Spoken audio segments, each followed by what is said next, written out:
Hey, beautiful. How are you today? I hope all is well. Are you ready to go deeper? Let's go deeper.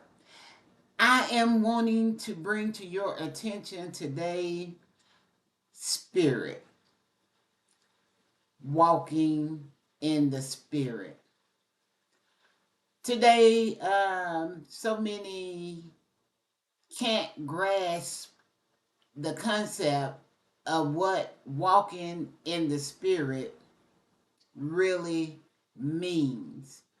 And my objective today is to share with you my perspective, but I want to remind you that it's up to you to draw the conclusion and to put my content in a form that is conducive to you and the way you perceive and the way you look at life.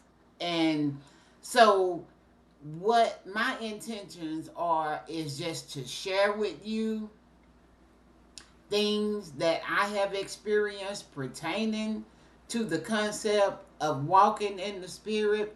And then maybe it will bring back to your memory experiences that you have had that you can put two and two together and make your own form. Remember, always, I'm not here to try to dictate to you or to influence you to see things my way, because it's an individual thing. And really, in order for you to really grasp it and retain it, you have to reach an understanding for yourself of how you are receiving the information that I am offering. And then I believe that it sticks and you retain it and you can fully grasp it and understand it. Walking in the spirit. You know, whenever individuals hear spirit, they immediately uh, put it with things that are spooky or possibly evil and not. But I want to remind you, throughout the Bible I have came across 20 scriptures this morning that is referring to our ability to walk in the spirit and to have the ability to receive and understand spiritual things. One scripture says that we are the temple of God and the Spirit of God dwells in us. Another one says, let me read it to you to be for sure and not just going off of memory. But one is Ephesians 5:15 through 16. Look carefully then how you walk, not as unwise, but as wise, making the best use of time because the days are evil. Another one says, not by might, not by power, but my spirit. Walk in the spirit. Set your mind on the spirit. The spirit of God once again dwells in you. Another one referred to, are you led by the spirit? And so the list just goes on and on about spirit. One scripture says, and I'm not going to just give you the scripture numbers, it's left up to you to do some research and to study to show yourself approved. So, but one scripture states that you have a spiritual mind. And then let's go here. We are a tripart being. We are a physical body that have a soul, which consists of your thought life and how your perception, how you perceive a thing. And then it says that we have a spirit, three parts. And we say that the creator is structured in the same manner. Trinity, three parts. But let's go back here to walking in the spirit. And a lot of things, beloved, I will be sharing my personal experience. And I always know it's not to boast. Really and truly, I have been skeptical of opening up and sharing personal experience throughout my life with individuals for the reason of not being looked at as, man, she crazy, or she's weird, or she but now I'm at a phase in my life where I could care less about what people think, and I'm really being prompt from the spirit to be transparent and to be open with individuals. And I believe it's for the reason of maybe someone will relate and say, well, I remember a time in my life when I, experienced something similar. And, you try the spirit by the spirit. And I believe how that happens is like when you're talking and you're sharing things and you be like, oh man, I can relate to that because I had an experience kind of, similar to what you had. And to me, that's trying the spirits by the spirits when you talk to someone. 9 times out of 10, when you are having a conversation with someone, you will receive confirmation in that spirit. It'll be something said that you can, like, man, I thought like that, or I've heard that before, or and that's trying the spirit by the spirit to see if that spirit and you are on one accord. And so, therefore, walking in the spirit. How do you perceive walking in the spirit? You know, from my personal experience as a child, and I will be doing videos on story time when I'll be sharing with you my experiences growing up that led me down a spiritual path instead of a strict religious base path. Jesus, he had confrontations with the religious individuals, the Sadducees, Pharisees. They were strictly by the rules that they have conceived through religion.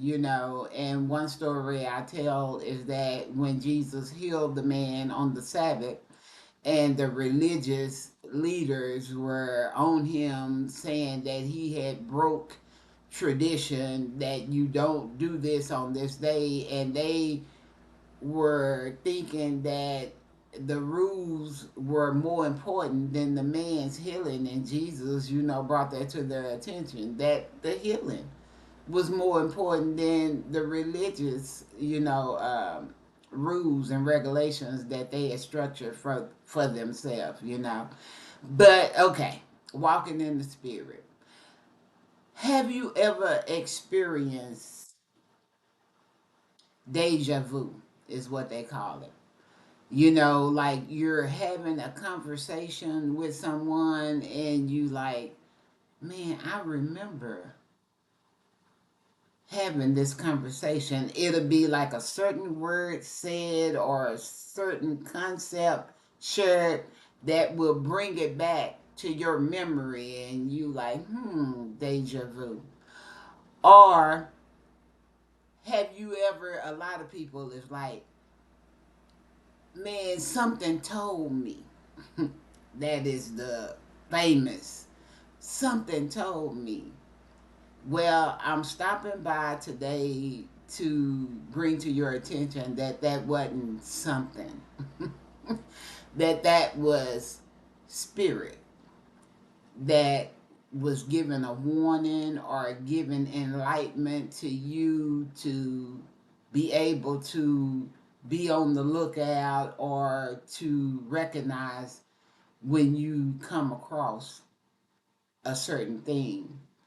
Also, have you ever just felt what we call a strong hunch?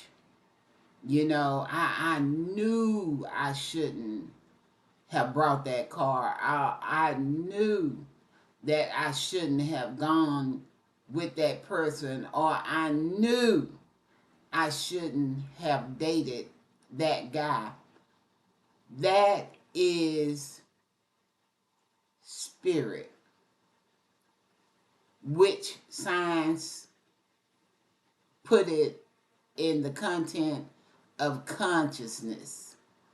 You know, we're told that we have a higher consciousness and we have a lower consciousness. But it's really your higher self, which we are learning through biblical knowledge that is your spirit, and that your spirit is connected to the creator, God, source, universe, whatever you want to entitle it to be. And you have that connection, and it downloads, so to speak, or it, in its form, interject knowledge and things that you should know in order to help you to maneuver through life and not fall into traps and taking paths that will take you down a wrong road. So, throughout my life, I have had the ability to hear God's voice. Now, of course, it's not an outer voice that I hear, it's an inward. And it's not a voice that sounds different from my own. It is my voice, but you can tell that it's coming from a different source. And a lot of times throughout my childhood, I would hear, don't go that way, you go this way. Don't get in that car. Don't be friends with that one. Don't, and so on and so forth. Or that job isn't the right job for you. That job is the right job for you. And so I have grown accustomed with really being in tune with what some folks call uh, my intuition, my gut feeling, but since I have become mature in spiritual knowledge, I fully know, and I did back then as well, know that it was God, source, the creator, giving me direction in my life. So, walking in the spirit. Have you ever been in your car and that something told you not to go that way, to go this way, but you didn't listen and you went that way, and you probably ran into a traffic jam, a wreck, or something like that?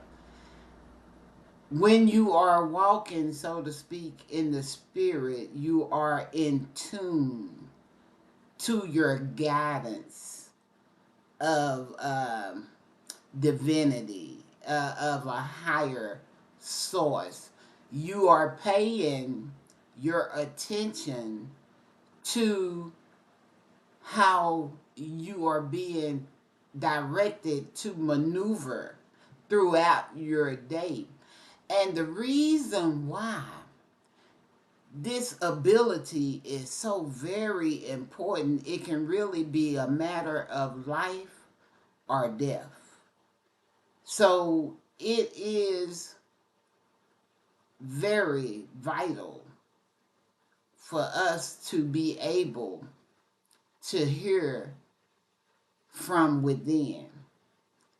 The world that we are living in, especially these days and times that we are living in, is so important for you to be able to walk in the spirit and to hear guidance from within.